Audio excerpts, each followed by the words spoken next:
Hey everybody, Trigger Bar Philosopher back out at the range today. Today I'm once again going to be going over reliability with the PSA Rock with the two slides that I have. That's one with slide cuts, one without slide cuts, one with a threaded barrel and one without a threaded barrel. We've got Fiocchi Range Pack, we've got Fiocchi Hyperperformance, and we've got AAC ammo, and we're checking reliability.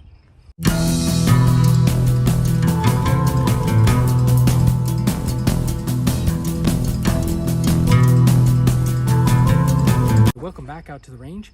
Today, as I said before in the introduction, I'm going to be testing my PSA Rock. I'm just going to show you a quick setup. We have the Rock with the threaded barrel, no slide cuts, a new slide from PSA with slide cuts, and a non-threaded barrel. When I showed that this new barrel wasn't performing, or new slide and barrel wasn't performing well, PSA said, have you tried it with the barrels swapped? So that's what I'm going to do first off. Is I'm going to swap the barrels and we'll do performance testing. That way we'll know if it's the barrel or if it's the slide. Also could be the spring, by the way, but we'll let PSA sort that out. Okay, so forgot the microphone. So first up though, we're going to be testing the Range Dynamics pack. I do have their lab radar out again. We'll see if we can get, I know some people asked to see if we could really try and get a chronograph of that. I have the non-threaded barrel in the non-slide cut slide. This is the original slide that I've shown that it works before. First off, we'll shoot the first rounds with the Range Dynamics pack. I'm not going to speak, so I will speed it up. If I'm able to get readings, I will translate those readings into text.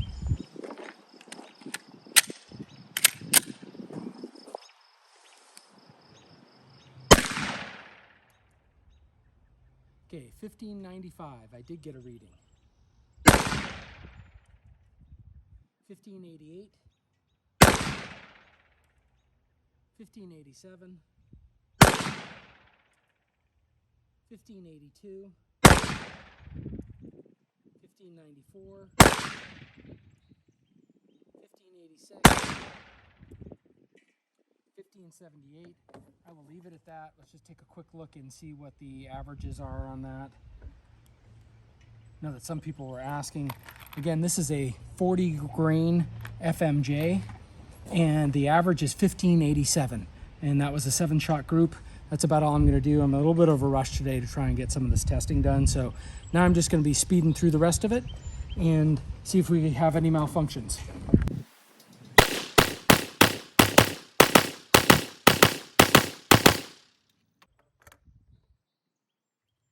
No malfunctions with the regular barrel and the range pack.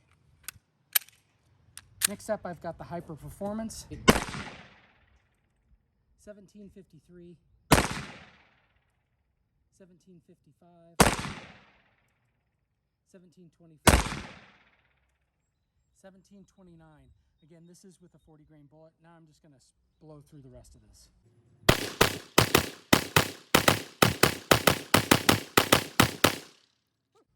First two mags with that worked fine. I'm going to stop my testing there and move on to the other slide. Okay, so next up we have the slide with the slide cuts. You can see them there, hopefully, and the threaded barrel on the end. Again, I have tested my other slide with the threaded barrel and it ran fine. Also, first off, I'm going to be using the Range Dynamics, which we chronoed at a little bit under 1600 feet per second. That's what I had been expecting and why I'd been having a hard time capturing this before, is it's fairly anemic. And then I have the rest of it is filled with some AAC ammunition that's somewhere around 1790, 1780, something like that. I may just, capture a little bit of that when I am doing it, but let's just get to the testing. I'll keep quiet unless we have a failure, and we can speed up through this. Or actually, why don't we catch a couple just to see what it's like coming out of this longer barrel. Okay, again, I'm testing this new bulk pack that you can get on Palmetto State Armory. They've been running a sale. They can get it for 50 cents a round. Let's see what the velocity we get with the threaded barrel out of it is. 1661, so that's quite a bit more. 1656. 1643, 1677, 1671, 1667, and 1669. Let's stop right there. 7 shots. Let's get a quick average on that. The average is 1663 is the average. 1663 with a standard deviation of 11.4 on those 7 shots. Not a huge sample set, but gives you a ballpark. With the threaded barrel, it's between 50 and 100 feet per second more with this different barrel. So the different barrel does make a difference on that one, I would say. All right, so let's just keep burning through this now and see what we get. That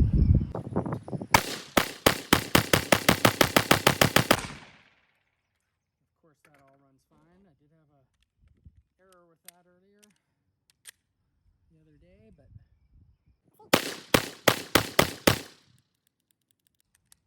nothing's going off with the trigger, and the slide didn't go all the way in.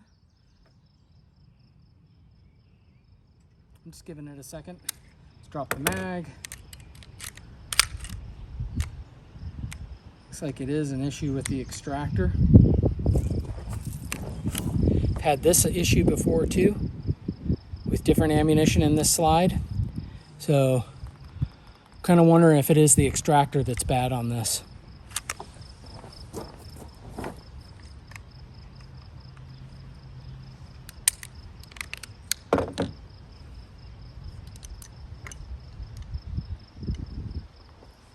It's hot. See, that's there. I don't know if you can see it very well, but I got the bullet out. I'm going to take that back home and just do a quick test with my case gauge, see if there's anything wrong with that, and we'll just keep shooting.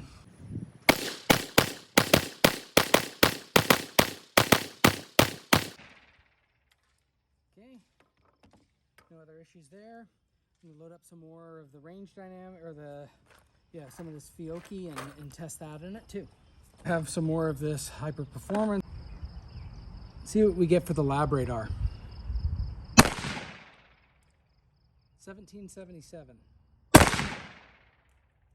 1792, 1784, 1789, 1788, 1776, 1777. Let's do a quick add up. I'm not going to get the camera and bring it over.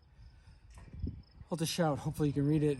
The average is 1783 and a standard deviation of 6.6, so pretty good standard deviation. I actually think that this Hyperperformance ammo is actually getting better with age or time. This is the 40 grain stuff, not the 35 grain. And we'll just keep shooting for function. All right, well, it seemed to run that foot just fine again. So I would say my testing is incomplete. I did have a failure with just this slide, and again, I've had no problems with that barrel. This is the round that got stuck in the chamber. I was able to, keep shooting, but I decided to put this in the pocket and just come home and test it. So the first thing I did, I've recently acquired a Sheridan Engineering 5.7 by 28 case gauge. Popped it in there and it looks pretty flush. So that might not be the issue. However, I also have an Elite ammunition case gauge. And this is what I want to show on this, is it doesn't go in. I mean, you can start pushing it more and more, but you're eventually going to get this stuck.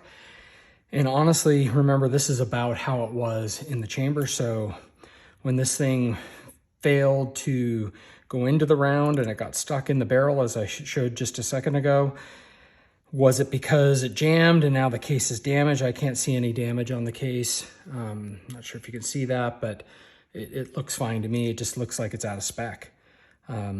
Especially, which is interesting now. So remember, I did a video, if those of you have watched, I have this Vanguard Outfitters Monumental. These are 36 grain. It's actually a fantastic round, but I have problems cycling it.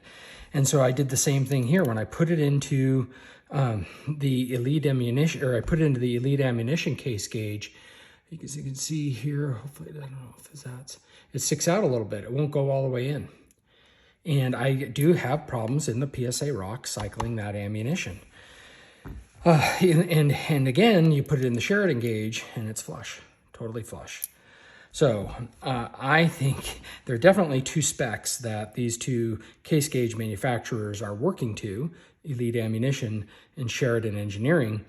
And my guess is if you want to test for the Rock, you better be using the Elite Ammunition case gauge, because I have had problems cycling this ammunition, which is the Vanguard Outfitters, and I have had problems cycling this ammunition, which is the AAC ammo. I have touted in the past, but it's no longer my friend as I've discovered this. I think that they have problems with their quality control over at AAC, and this is a new line of ammo for them. I'm sure they'll get it right and they'll get it fixed, but for right now, they are producing, just now it's stuck, cases that don't fit. This is a Range Dynamics bulk pack. You can see that fits in there. You might say, oh, the case is faulty. Everything else that I've tried in here, it, other ammunition types, it works just fine, but not this. Now it's stuck a little bit. I've had that before. I just have to get a little. Okay, got it out. But goes in, little pull. It comes right out, no problem. Also, obviously fits well in this one. You can see there's no issues. Let's take a look when we. And again, these fit fine, and so it's hard. You don't really discover anything by putting it in here and seeing where it's hitting. It's this one that is closed. So, all right. So next up, I'm just going to talk about the ammunition types that we had today. And my takeaway from this is that reliability-wise, I'm now back to ground zero on my slide. I don't know what the issue is. If I even have an issue, I'm now very suspicious. One of the previous viewers said, I think it's your ammo. I am starting to believe it's my ammo. Okay, so anyone still with me? Well, there's a lot to unpack here.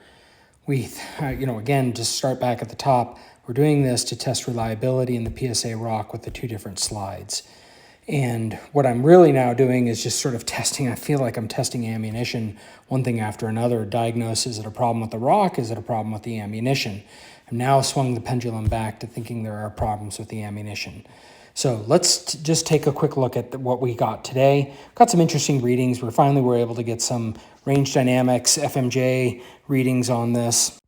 And as you can see in the 4.7 inch version, that's a non-threaded, it's 1587, and the 5.2 inch version, it's 1663. That's, about an 80 round speed up, which is fairly significant and important to note. Again, that ammunition is not great and as seen here, but if you can get it, for half the cost or more than half the cost, I still think it's worth it. I thought I had tested this Hyperperformance ammunition before, but I had not. This is the first time that I have recorded it. I had previously recorded the 35 grain. So anyway, with the 40 grain version out of the 4.7 inch barrel, I got 1740, and out of the 5.2 inch version, I got 1783, about a pickup of about 40 feet per second. And again, that translates to 269 versus 282. Generally speaking, out of the Rock and out of these handguns, the 5.7 by 28 handguns, I'm looking for an energy foot-pounds that's at or above 300. So I would still say the Hyperperformance is still below the threshold, but it's not maybe as anemic as I once thought it was. And I still think they could do better, and they should do better. There's no reason any of these manufacturers should be below, especially at a 5.2 inch barrel, should be below, 300 energy foot-pounds in a round. That's sort of a minimum for self-defense, in my opinion. Okay, so still lots to unpack. I'm still going to be doing some more testing. I really want to get to the bottom. Is it this ammunition or is it the slide? So in my next video, I'm going to be doing a bit more range testing with some more common vanilla flavored ammunition, just to really nail down is this new slide with the slide cuts functioning properly. But in the meantime, tell me what you think. Tell me, do you like seeing this testing? Are you 5.7 by 28 zealot like I am? If so, put your comments and thoughts in the comment fields below. Would you use any of this ammunition? 50 cents a round, does that entice you to use that Range Dynamics ammunition? What do you think about what I'm trying to go through with the slide? Is it the slide? Is it the ammunition? Please let me know what your thoughts are, and please like, share, and subscribe. Thank you.